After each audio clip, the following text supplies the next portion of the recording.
మంచిర్యాల జిల్లా దండేపల్లి మండలంలో బుధవారం రోజున కీర్తిశేషులు కొక్కిరాల రఘుపతిరావు చారిటబుల్ ట్రస్ట్ ద్వారా మంచిర్యాల శాసనసభ్యులు కొక్కిరాల ప్రేమ్సాగర్రావు ఆధ్వర్యంలో దండేపల్లి మండలంలో పలు గ్రామాలతో పాటు ముత్యంపేట గ్రామంలో బతుకమ్మ పండుగ కానుకగా ఆడపడుచులకు చీరలు పంపిణీ చేశారు. మంచిర్యాల జిల్లా డీసీసీ జిల్లా అధ్యక్షురాలు కొక్కిరాల సురేఖ ప్రేమ్ నగర్రావు ఈ కార్యక్రమంలో ముద్దసాని గణపతి, సొసైటీ డైరెక్టర్ బత్తుల తిరుపతి, అక్కల రాజయ్య, మామిడిపల్లి నరసయ్య, హోలీ హైదర్, మస్నా మధుకర్, సుధాకర్, తిరుపతి, రవి నాయకులు, మహిళలు తదితర సంఖ్యలో పాల్గొన్నారు.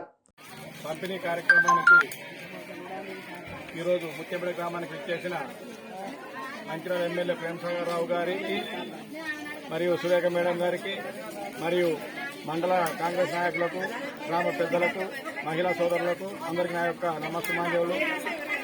6 సంవత్సరాల నుంచి ప్రేమ్సాగర్రావు కొనసాగిస్తున్నారు. కొంతమంది మాట్లాడింది కదా అంటే ఏదో ఓట్ల కోసమే సార్ ఈ కార్యక్రమం పెట్టిందనే మాట మాట్లాడింది, కానీ సార్ ఏదైతే కొక్కిరాల రఘుపతిరావు ట్రస్ట్ పేరు మీద కార్యక్రమం తీసుకున్నారో ఎమ్మెల్యే కాకముందే ఈ కార్యక్రమం కొనసాగించిండు. గత 2018 ఎమ్మెల్యేగా ఓడిపోయినా కానీ ఈ కార్యక్రమం ఆగిపోద్దని అందరికీ అపోహలు సృష్టించింది, కానీ ప్రేమ్సాగర్రావు దానిని నిరంతరాయంగా ట్రస్ట్ సేవలు కొనసాగిస్తూ ఇదే కాకుండా గ్రామాలలో ఎవరైనా చనిపోయినా కానీ 5,000 రూపాయలు ఇవ్వడం, మిగతా నిరుపేద విద్యార్థులకు డబ్బులు అందజేయడం చేస్తుంది. కాబట్టి ఇక ముందు కూడా ఇలాంటి కార్యక్రమాలు నిరంతరం కొనసాగిస్తారని చెప్తుండు. అలాగే గ్రామ అభివృద్ధి కూడా ప్రతి జాగల ఈ మంచిర్యాల కాన్స్టిట్యున్సీకి ఇప్పటికి ఒక 400 జరుగుతుంది. ఇక్కడ రీసెంట్లీగా రెబ్బన్పల్లిలో ఒక స్కూల్ భవనానికి కూడా 20 కోట్ల రూపాయలు ఇవ్వడం జరిగింది.